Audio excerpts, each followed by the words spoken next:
Hello everyone, welcome to विधान classes. मैं गणेश आप सभी का अपने यूट्यूब चैनल विधान क्लासेस पर स्वागत करता हूं। और आज से हम आपके लिए ज्योग्राफी की लेक्चर फिर से स्टार्ट कर रहे हैं।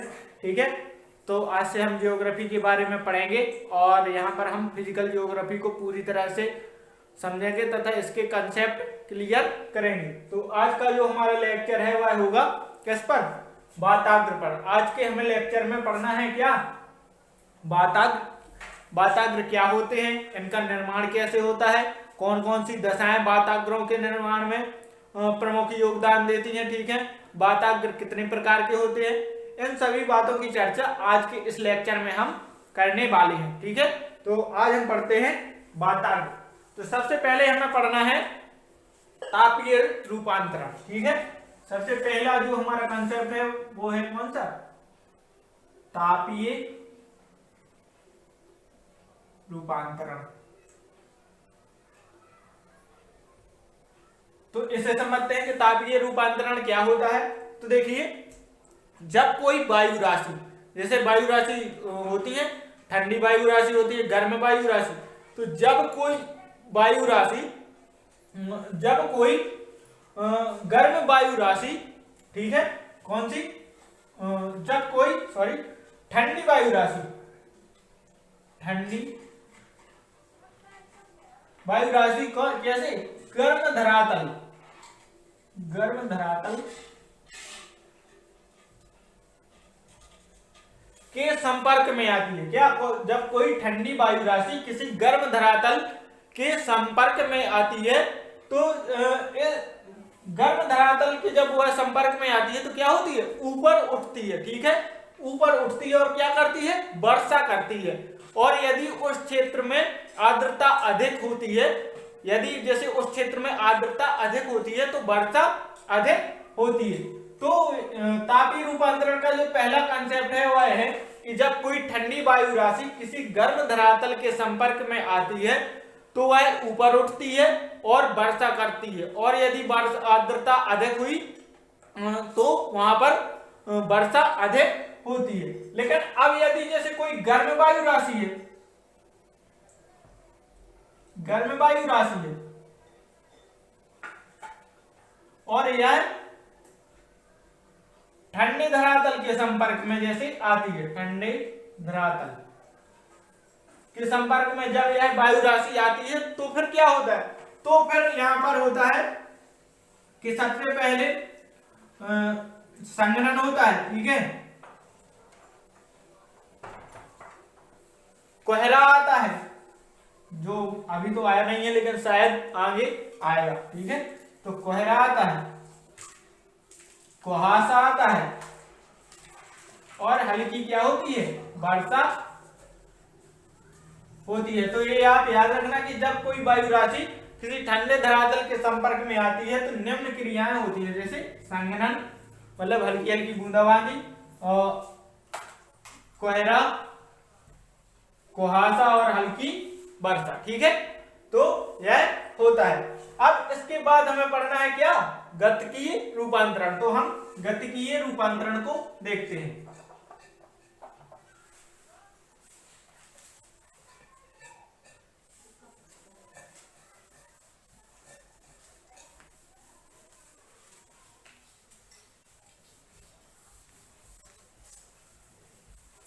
जी, तो अब हम समझते हैं कि गतिकीय रूपांतरण, गतिकीय रूपांतरण कैसा होता है। तो गतिकीय रूपांतरण होता है कि जब कोई वायु राशि, चाहे वह ठंडी वायु राशि हो, चाहे वह कौन सी वायु राशि हो, गर्म वायु राशि, जब कोई वायु राशि धरातल पर चलती है, ठीक है, धरातल पर चलती है और जब कभी उसके सामने उच्चावच, जैसे पर्वत, पठार या मैदान, यही होते हैं उच्चावच, तो उस वायु राशि के सामने यह उच्चावच आ जाते हैं, पर्वत, पठार, मैदान, तो वह वायु राशि या तो समाप्त हो जाती है या उन पर्वत, पठार और मैदान के सहारे ऊपर चढ़ करके वर्षा करती है। ठीक है, तो इसे ही हम क्या कहते हैं? गतिकीय रूपांतरण कहते हैं। जैसे मतलब जैसे मान लेते हैं कि ये एक वायु राशि गई, ठीक है, और यहां पर इसके सामने ऐसे पर्वत आ गया, ठीक है। तो यहाँ पर ये वायु राशि समाप्त हो जाएगी, ठीक है। या फिर इसके सहारे ऐसे इस पर्वत के सहारे चढ़ती जाएगी ऊपर, और क्या करेगी, ऊपर उठ करके यहां पर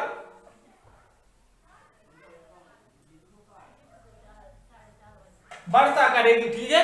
तो इसे हम कहते हैं गतिकीय रूपांतरण, ठीक है। तो गतिकीय रूपांतरण वह है कि जब कोई वायु राशि धरातल के समांतर चलती है, ठीक है, और यदि उस वायु राशि के सामने कोई उच्चभ्रज जैसे पर्वत, पठार या मैदान आ जाते हैं, तो या तो वो वायु राशि समाप्त हो जाती है, या फिर वह वायु राशि इन पर्वत, पठार और मैदानों के सहारे ऊपर चढ़ करके वर्षा करती है। तो इसे हम कहते हैं गतिकीय रूपांतरण। अब हमें पढ़ना है कि वाताग्र का निर्माण कैसे होता है, ठीक है। तो अब हम पढ़ते हैं वाताग्र। तो समझते हैं कि वाताग्र, देखिए वाताग्र का निर्माण जब दो विपरीत गुणों वाली, जैसे गर्म वायु राशि है और ठंडी वायु राशि, तो जब दो विपरीत गुणों वाली वायु राशियां, जैसे गर्म वायु राशि और ठंडी वायु राशियां आपस में आकर के मिलती हैं, ठीक है, आपस में आकर के मिलती हैं, तो उनका जो मिलन क्षेत्र होता है, जैसे जो उनका संक्रमण क्षेत्र होता है, उसी को हम भूगोल की भाषा में क्या कहते हैं, वाताग्र कहते हैं। जैसे यहां पर समझते हैं कि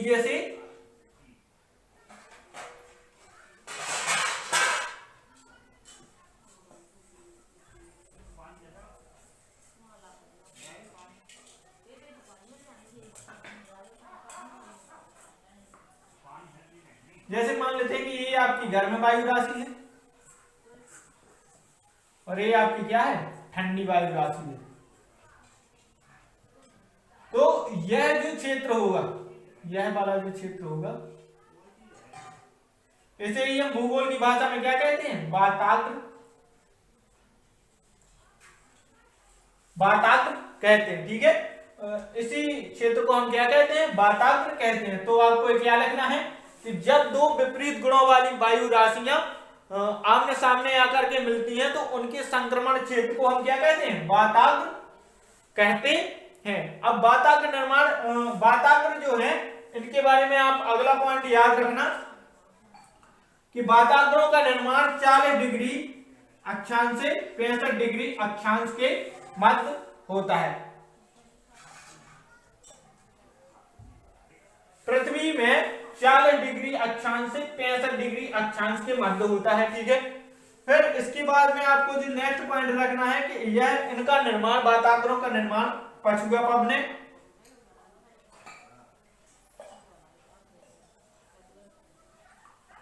और ध्रुवीय पूर्वा पवने, ध्रुवीय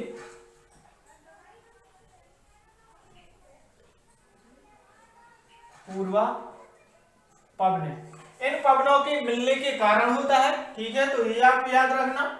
और इसी में आपको याद रखना है कि इन जो वाताग्रों का निर्माण है वह उपध्रुवीय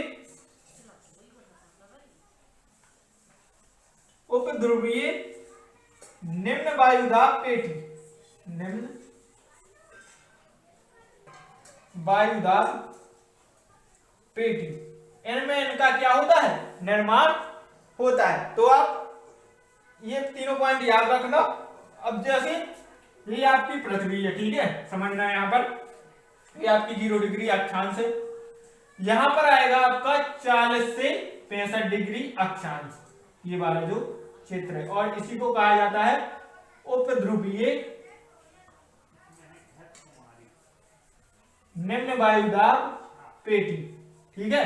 तो ये वाला जो क्षेत्र है, अब क्योंकि यहां पर जो ध्रुवों से आ रही है, तो ये ध्रुवीय पूर्वा पवने होंगे, ठीक है, और यहां से आपकी पछुआ पवने जाएंगी।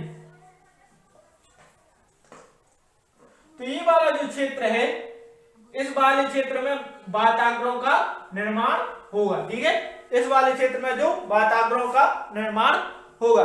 अब हमें पढ़ना है कि वाताग्र निर्माण की शर्तें कौन कौन सी हैं। तो अब हम उनको वाताग्र निर्माण की शर्तों को देखते हैं।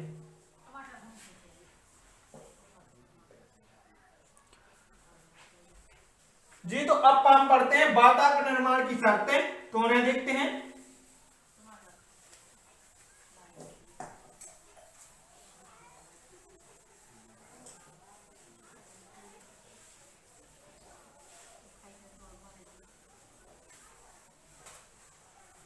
वाताग्र निर्माण की शर्त है, ठीक है। तो शर्तों में सबसे पहली तो शर्त है कि दो विपरीत गुणों वाली वायु राशियों का क्या होना चाहिए, आमने सामने आना चाहिए और उनका विकास होना चाहिए, ठीक है। तो दो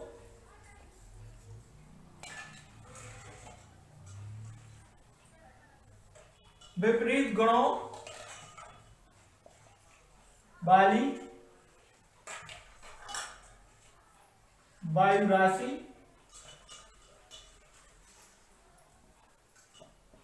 का विकास, ठीक है।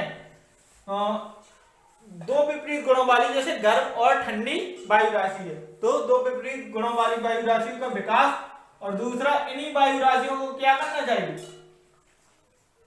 आमने सामने आना चाहिए। तो आमने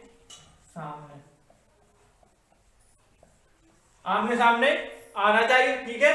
फिर निम्न वायु दाब का क्षेत्र होना चाहिए। तीसरी जो कंडीशन है वह है निम्न दाब का क्षेत्र होना चाहिए। अब निम्न दाब का क्षेत्र क्यों होना चाहिए, यह भी एक प्रश्न है। तो जब निम्न दाब का क्षेत्र होगा तभी तो वायु राशियां पास पास में आ पाएंगी। यदि उच्च वायु दाब का क्षेत्र होगा तो वो दूर दूर हो जाएंगी। तो इस कारण से निम्न दाब का क्षेत्र होना चाहिए। और चौथी जो कंडीशन है वह है वायुमंडलीय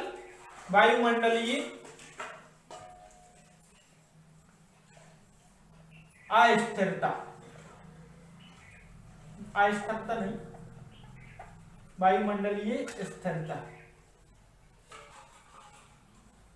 कि मतलब वायुमंडलीय की जो घटनाएं होती हैं वह नहीं होनी चाहिए और वायुमंडल एक स्थिर स्थिति में रहना चाहिए, ठीक है। तो यह है वाताग्र जो निर्माण की जो शर्तें हैं वह पूरी यह है। अब हमें पढ़ना है कि वाताग्रों के प्रकार, ठीक है। तो सबसे पहले हम पढ़ते हैं कौन, वाताग्रों के प्रकार में हमें सबसे पहले पढ़ना है स्थैतिक वाताग्र, ठीक है। तो अब हम उसे देखते हैं, इसे आप लिख लेना आराम से।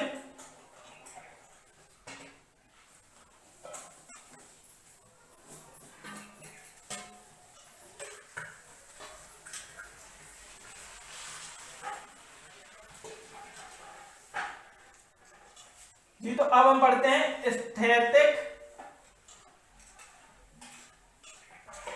वाताग्र। इसे देख लेते हैं कि स्थैतिक वाताग्र क्या है।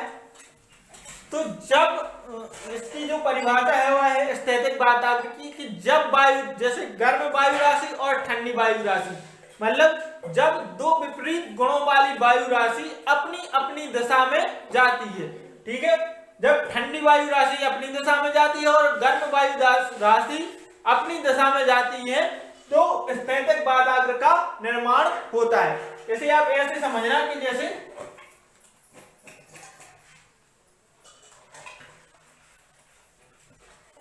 ये दो वायु राशियों के क्षेत्र हैं। तो एक वायु राशि ये है आपकी, ये गर्म वायु राशि है, गर्म, और ये ठंडी है, तो ये ठंडी है, ये ऐसी जाएगी।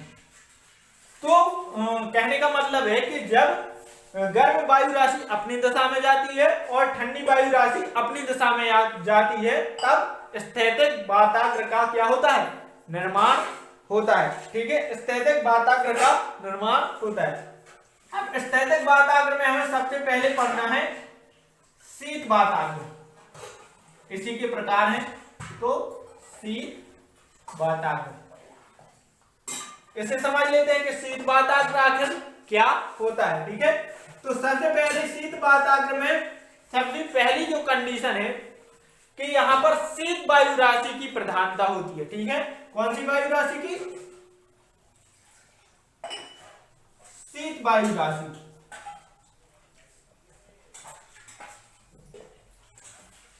शीत वायु राशि की प्रधानता होती है, ठीक है। अब फिर इसकी जो दूसरी कंडीशन है वह है कि जो शीत वाताग्र है, ठीक है, वह किसी भी जो महाद्वीप है उसके कौन से भाग में, पश्चिमी भाग में बनते हैं, ठीक है।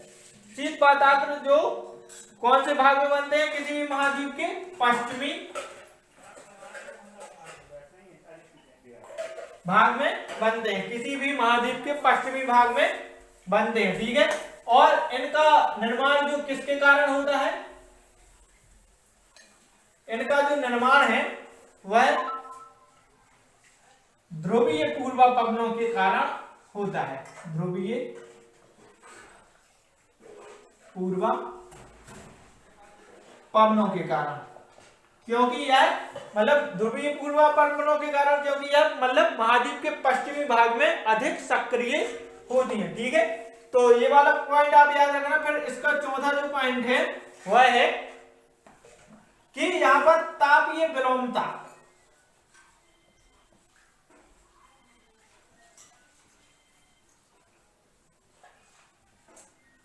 तापीय विलोमता क्या होता है, पाई जाती है। मतलब सामान्यतः आप जैसे ऊंचाई पर जाते हैं तो तापमान घटता जाता है, लेकिन यहाँ तापीय विलोमता पाई जाती है। इस कारण से यहाँ पर ऊंचाई पर जाने पर कुछ हद तक तापमान बढ़ता है, ठीक है। तो ये आप कंसेप्ट याद रखना, ये इंपॉर्टेंट है, ठीक है। और फिर इसकी जो पांचवी कंडीशन है कि यहाँ पर मध्य स्तरीय निम्न स्तरीय बादल पाए जाते हैं। कैसे, निम्न स्तरीय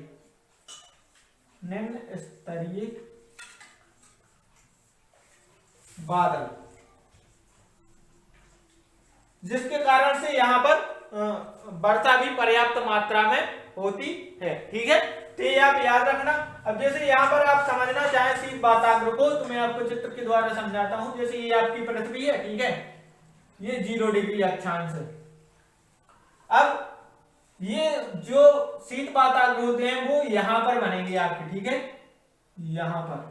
और ध्रुवीय पूर्वा पवनें चूंकि इस साइड से आएंगी, ठीक है, ध्रुवों से आएंगी, तो यह इसी भाग में अधिक सक्रिय होती हैं। तो इस कारण से यह महाद्वीप के पश्चिमी भाग में बनते हैं। अब इसके बाद हमें जो समझना है वह समझना है ग्रीस गर्म वाताग्र, ठीक है। तो अब यहां पर आपको समझना है कौन सा, गर्म वाताग्र, ठीक है। तो यहां पर आप समझना, आप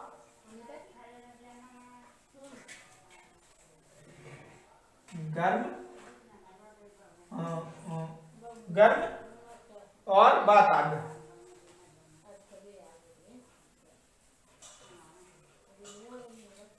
ठीक है।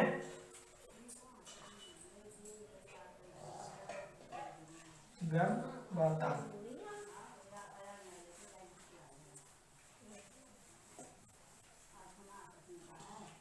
तो अब समझते हैं कि गर्म वाताग्र में क्या होता है, ठीक है। तो सबसे पहला जो पॉइंट है वो वही है, ठीक है, कि गर्म वाताग्र में गर्म वायु राशि की प्रधानता होती है, ठीक है। यह तो सिंपल सी बात है, गर्म वायु राशि की क्या होती है, प्रधानता होती है। फिर इसके बाद जो इसका नेक्स्ट पॉइंट है वह है कि यह किसी भी पृथ्वी के यह पूर्वी भाग में बनते हैं। कहां पर, पूर्वी भाग में। और इनका निर्माण जो है वह पछुआ पवनों के कारण होता है, पछुआ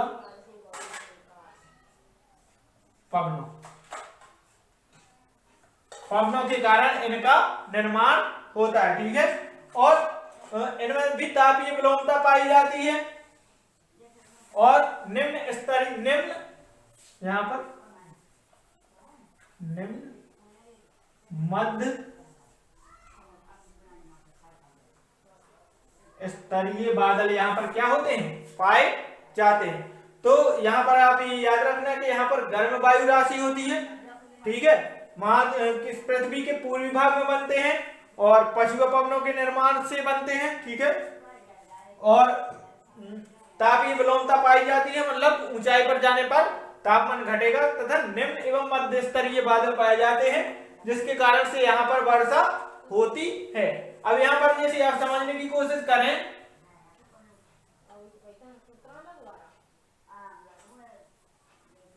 तो जो आपकी पछुआ पवने हैं वो यहाँ पर अधिक सक्रिय होती है, जैसे इस साइड से वो निकलती हैं यहाँ से, तो वो यहाँ पर अधिक सक्रिय होती हैं। इस कारण से जो ये वाले जो ग्रीष्म वातावरण वो यहाँ पर बनते हैं। ठीक है, तो आप इसे याद रखना। ठीक है, इसे आप याद रखना। अब इसके बाद हम तो यह था जो वातावरण पर आज का हमारा पूरा लेक्चर। ठीक है, आशा करता हूं कि आपको लेक्चर समझ में आया होगा। और इसके बाद आगे का जो लेक्चर है हम वो अपने चक्रवात पढ़ेंगे उसमें। ठीक है, तो तब तक के लिए यदि आपको हमारी वीडियो प्लीज अच्छी लगती है तो प्लीज उसे लाइक कीजिए, सब्सक्राइब कीजिए, कमेंट कीजिए, साथ ही साथ बेल आइकन को जरूर दबाइए जिससे आपका आने वाले वीडियो का नोटिफिकेशन मिलता रहे। और हम इसी क्रम में आगे चलेंगे, चक्रवात पढ़ेंगे, फिर उसके बाद और आगे चलेंगे। ठीक है, तो तब तक के लिए गुड डे, टेक केयर।